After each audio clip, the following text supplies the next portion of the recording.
নমস্কার বন্ধুরা, আশা করি সবাই খুব ভালো আছেন। আমি খুব ভালো আছি। আজ আমি আপনাদের সাথে শেয়ার করব রাজমার রেসিপিটা। এই রান্নাটি আমার মায়ের খুব ফেভারিট। চলুন রান্নাটা সেরে নিই। তেলটা গরম হয়ে গেলে আমি শুকনো লঙ্কা, জিরে, দারচিনি, বড় এলাচ, একটা জয়িত্রী ফোড়ন দিলাম আর 4-5টা লবঙ্গ। এরপর আমি দুটো বড় সাইজের পেঁয়াজ কুচি করে রেখেছিলাম, সেই পেঁয়াজ কুচিটা দিলাম।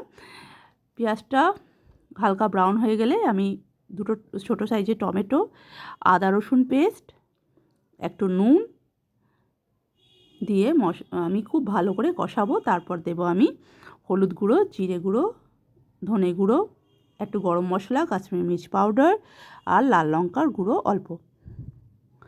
এরপর সমস্ত মশলা খুব ভালো করে আমি কষাবো, যাতে মশলার কাঁচা গন্ধটা না থাকে। এরপর আগে থেকেই রাজমাটা আমি সেদ্ধ করে রেখেছিলাম। রাজমাটা প্রথমে আমি 4-5 ঘন্টা ভিজিয়ে রেখেছিলাম। ভিজিয়ে রাখার পর আমি কুকারে আমি 5-6টা সিটি দিয়েছিলাম, কারণ কি রাজমা সেদ্ধ হতে একটু সময় লাগে। একটু নুন দিয়ে অল্প একটু নুন দিয়ে আমি রাজমাটা সেদ্ধ করেছি। রাজমার মধ্যেই আমি আলুও দিয়ে দিয়েছিলাম। আলু আর রাজমাটা আমি আগে থেকে সেদ্ধ করে নিয়েছি। এবার সেই রাজমাটা আমি দিয়ে দিলাম। রাজমাটা দিয়ে মশলার মধ্যে আমি খুব ভালো করে এবার কষিয়ে নেব।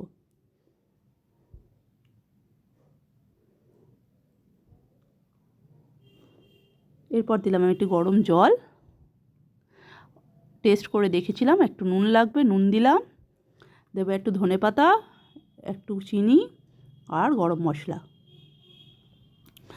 এরপর আমি এটা 3-4 মিনিটের জন্য ঢাকা দিয়ে দেবো।